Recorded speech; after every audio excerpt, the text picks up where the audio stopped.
Ainda no período entre guerras, 1919 e 1939, um outro elemento importantíssimo desse período entre guerras, a ascensão dos regimes totalitários.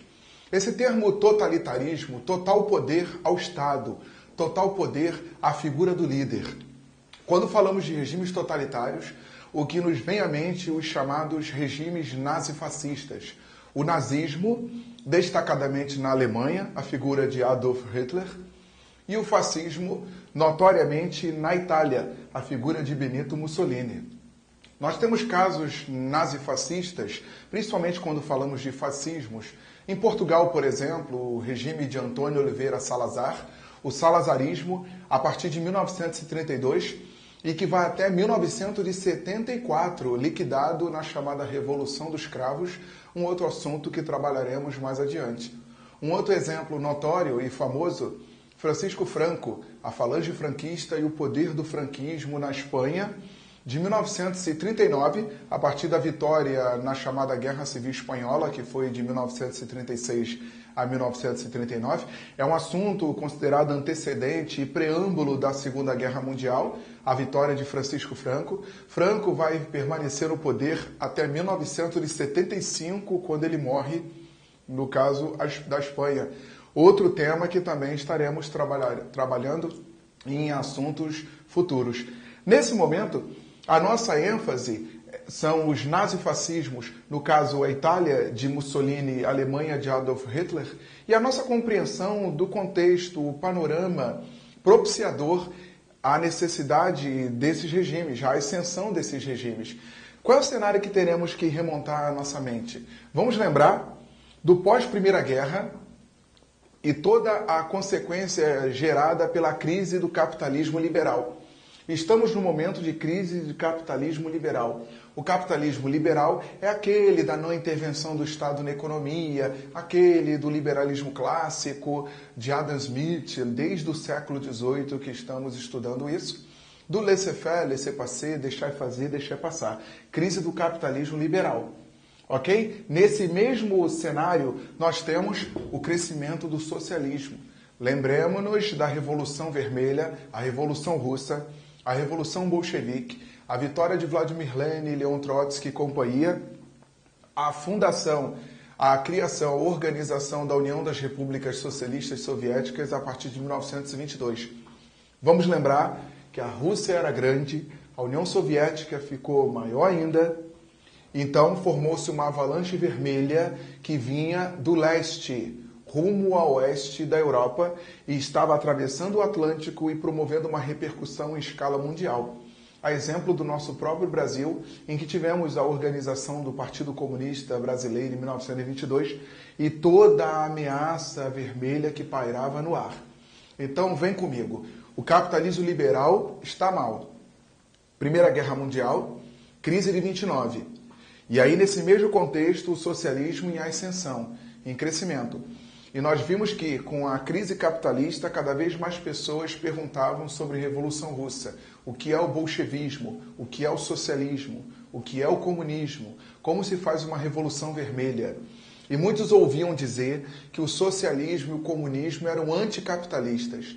E se você está decepcionado com o capitalismo, a tendência é que muitos camponeses, proletários, pessoas comuns, queiram cada vez mais saber do que se trata.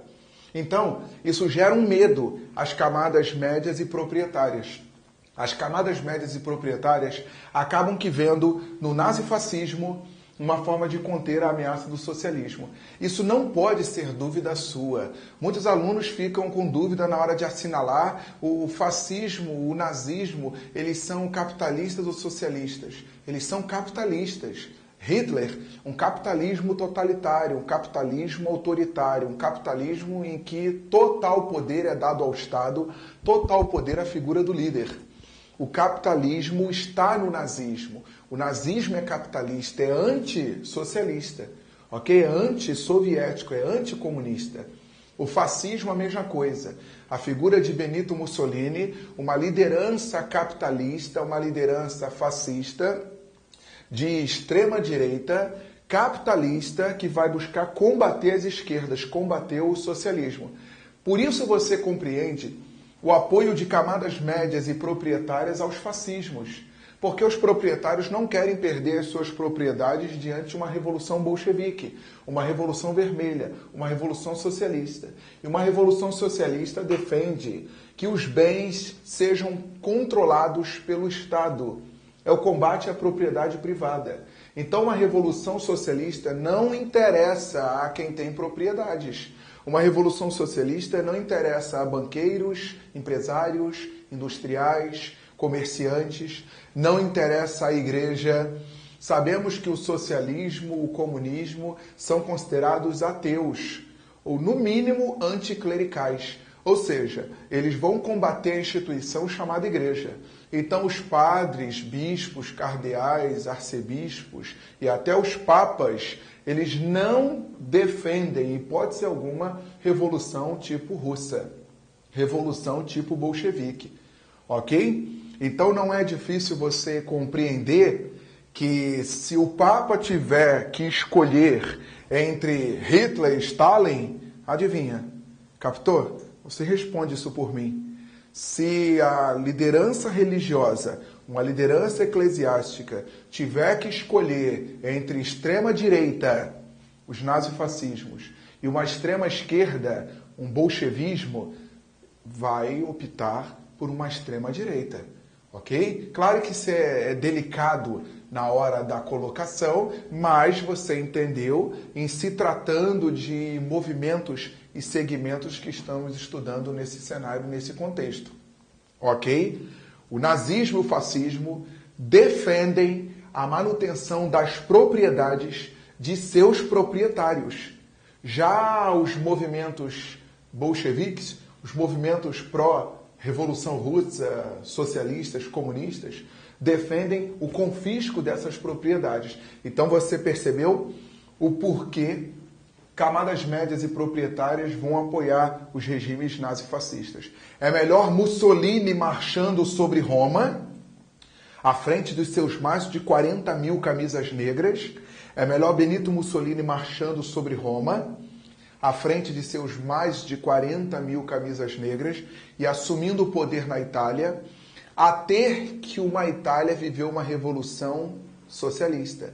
O socialismo crescia na Itália de Benito Mussolini. Após a Primeira Guerra Mundial, a Itália vivendo as consequências da Primeira Guerra e greves, protestos, piquetes, passeatas, desemprego, manifestações, o governo do rei Vítor Emanuel III, a monarquia parlamentar, o governo de Vítor Emanuel III, com a imagem magoada, a imagem depreciada, um governo sem moral, sem conseguir controlar as mobilizações de massas, um governo que assistia ao crescimento da esquerda, ao crescimento do socialismo na Itália. A galera indignada com a Primeira Guerra Mundial, que fora capitalista, então os italianos perguntando pelo socialismo, querendo conhecer mais da Revolução Bolchevique, ocorrida até então recentemente na Rússia. E os italianos, crescente mobilização do socialismo.